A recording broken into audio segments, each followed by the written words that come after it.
គ្រប់ជ្រាបសួរប្រិយមិត្តជាទីមេត្រីបាទសង្ឃឹមទាំងអស់គ្នាសុខសប្បាយបាទថ្ងៃនេះខ្ញុំនឹងធ្វើការបង្ហាញអំពីរថពាក្យដែកប្រភេទ BTR 60សម្រាប់រថពាក្យដែកប្រភេទ BTR 60គឺជាប្រភេទចល័តកងទ័ពចូលប្រយុទ្ធវាផលិតដោយសហភាពសូវៀតបម្រើការនៅក្នុងឆ្នាំ1960វាមានទម្ងន់ 10.3 តោនប្រវែង 7.56 ម៉ែត្រទទឹង 2.83 ម៉ែត្រនិងកម្ពស់ 2.31 ម៉ែត្រតែប្រើប្រាស់យុទ្ធជននៅក្នុងការប្រតិបត្តិការចំនួន3នាក់អាចដឹកកម្លាំងទ័ពចំនួន14នាក់ផងដែររថពាក្យដែកនេះវាមានម៉ាស៊ីន2ដែលអាចប្រតិបត្តិការបានចម្ងាយ500គីឡូម៉ែត្រដែលប្រើប្រាស់ប្រេងចំនួន310លីត្ររថពាក្យដែកនេះបានបំពាក់ដែកថែបកម្រាស់7មីលីម៉ែត្រនិង10មីលីម៉ែត្រនៅតាមកន្លែងផ្សេងៗមកយើងមើលពីអាវុធរបស់វាត្រូវបានបំពាក់ដូចជាកាំភ្លើងយន្ត 12.5 មីលីម៉ែត្រដែលមានចំនួន500គ្រាប់និងកាំភ្លើងយន្ត PKT 7.62 មីលីម៉ែត្រមួយដើមដែលមាន3000គ្រាប់សម្រាប់យុទ្ធពាក្យដែកនេះគឺជាប្រភេទចល័តទ័ពដែលកម្ពុជាប្រើប្រាស់នៅពេលបច្ចុប្បន្ននេះបាទសូមអរគុណសម្រាប់ការតាមដានសូមជម្រាបលា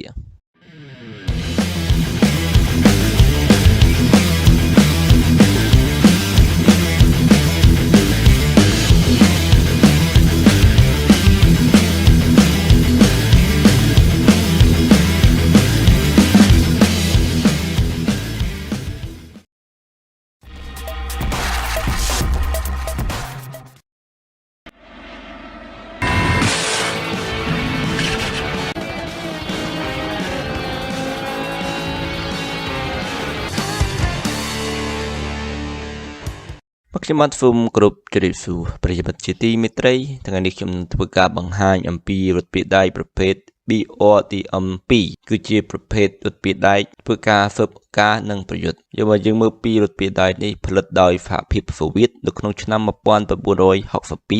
ហើយវាមានទម្ងន់7តោនប្រវែង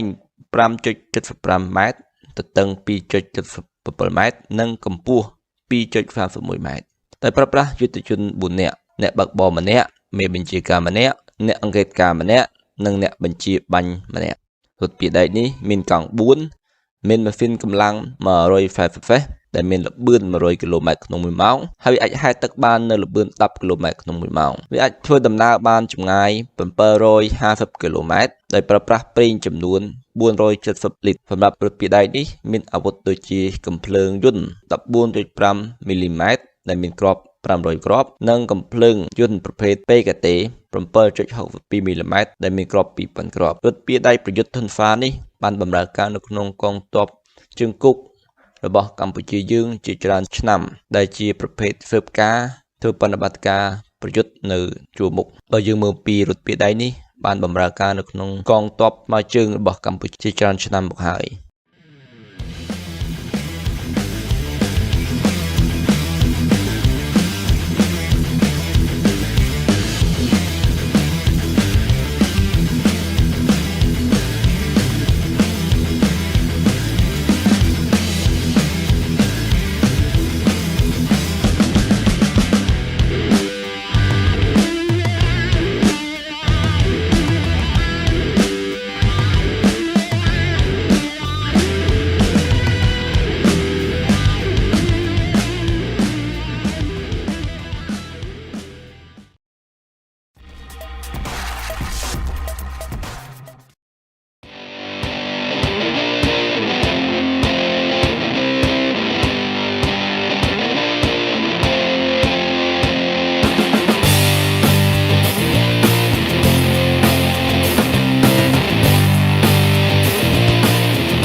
ខ្ញុំបាទសូមជម្រាបសួរជួបគ្នាម្ដងទៀតជាមួយខ្ញុំបាទ CMP Defense ថ្ងៃនេះខ្ញុំនឹងធ្វើការបង្ហាញអំពីរថក្រោះប្រភេទ T55 AM2 BP ដែលជាការស្នើសុំចេញពី Subscriber របស់ CMP Defense សម្រាប់រថក្រោះនេះមានឈ្មោះល្បីល្បាញក្នុងសម័យកាលមុនហើយវាមានប្រទេសជាង50ប្រទេសដែលកំពុងប្រើប្រាស់រថក្រោះនេះរថក្រោះនេះបានធ្វើទំនើបកម្មផ្សេងៗដូចជាការដាក់បន្ថែមនៅដេកថែបប្រព័ន្ធការពារខ្លួន NBC និងប្រព័ន្ធការពារចេញពីវិទ្យុសកម្មព្រមទាំងមានប្រព័ន្ធចម្រោះ ជាតិគីមីផងដែរហើយប្រភេទ update មួយចំនួនបានដាក់ប្រព័ន្ធការពារខ្លួនដូចជា missile ការពារខ្លួនបាញ់កំទេចរ៉ុកែតប្រឆាំងនឹងរក្រោះឬក៏ missile ប្រឆាំងនឹងរក្រោះ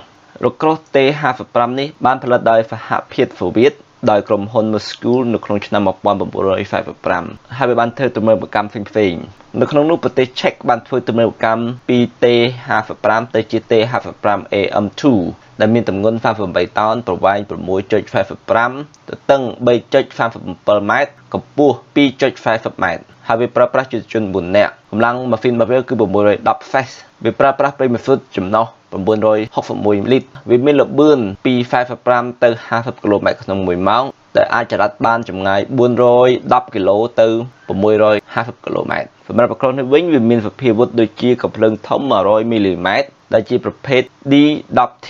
ហើយវាមានគ្រាប់38គ្រាប់ហើយវាមានប្រព័ន្ធទប់លំនឹងលើកាភ្លើងធំនេះដែរហើយវាអាចបាញ់បានចម្ងាយ5គីឡូម៉ែត្រវាមានកាភ្លើងយន្ត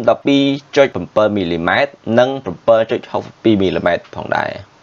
បើយើងមើលពីប្រព័ន្ធការពារនៃរក្រោះ T-55AM2 រក្រោះនេះមានប្រភេទ Missile 9K116 Paston ដែលជា Missile បាញ់កំទេចរ៉ុកែតប្រឆាំងនឹងរក្រោះហើយវាមានចំនួន5គ្រាប់ហើយវាអាចការពារខ្លួនចម្ងាយ100ម៉ែត្រចេញពីរក្រោះយើងមិនដឹងច្បាស់ថាកម្ពុជាបានបំពាក់ប្រព័ន្ធការពារនេះនៅលើរក្រោះ T-55 របស់យើងនោះឡើយដែលគ្មានព័ត៌មានច្បាស់ហើយនឹងគ្មានរូបភាពដែលបង្ហាញថាកម្ពុជាបានបំពាក់លើរក្រោះប្រភេទ T-55AM2 ដែលយើងបានទិញនោះឡើយប្រព័ន្ធនេះមិនបានបំពាក់គ្រប់ទាំងរក្រោះដែលបានធ្វើទំនើបកម្មនោះទេអាស្រ័យទៅលើការបញ្ជាទិញឬក៏អាស្រ័យទៅលើការដាក់ទំនើបកម្មនោះដូច្នេះយើងអត់ដឹងច្បាស់ថាកម្ពុជាយើងមានប្រព័ន្ធនេះដាក់ទៅលើរក្រោះ T-55 របស់យើងនោះឡើយបើយើងមើលពីការធ្វើទំនើបកម្មរបស់ T-55AM2 គេបានធ្វើទំនើបកម្មឲ្យប្រសើរឡើងទៅលើប្រព័ន្ធបាញ់កម្លាំងម៉ាស៊ីនវាខ្លាំងជាងមុននិងប្រព័ន្ធការពារខ្លួនថែមទៀតទៅលើនាវិកហើយព្រមទាំងប្រព័ន្ធដទៃទៀតកម្ពុជាយើងបានប្រើប្រាស់ក្រោះនេះជាច្រើនប្រភេទហើយច្រើនហ្វឺរីទាំងហ្វឺរីចាស់និងហ្វឺរីទំនើបកម្មផងដែរតាមឯកសារបាននិយាយថាកម្ពុជាយើងបានទិញ T-55S, T-55A និង T-55AM2BP ទោះបីជាយើងមិនទាន់មានរក្រោះទំនើបដូចជាប្រទេសដទៃតែរក្រោះនេះបានធ្វើការបម្រើប្រទេសកម្ពុជាយើងពេលវេលាសង្គ្រាមយើងសង្ឃឹមថានៅថ្ងៃខាងមុខកម្ពុជាយើងនឹងមានរក្រោះទំនើបដូចជាប្រទេសដទៃផងដែរបាទខ្ញុំបាទសូមអរគុណសម្រាប់ការទស្សនានៅក្នុងវីដេអូរបស់ខ្ញុំជួបគ្នាម្ដងទៀតនៅក្នុងវីដេអូក្រោយៗ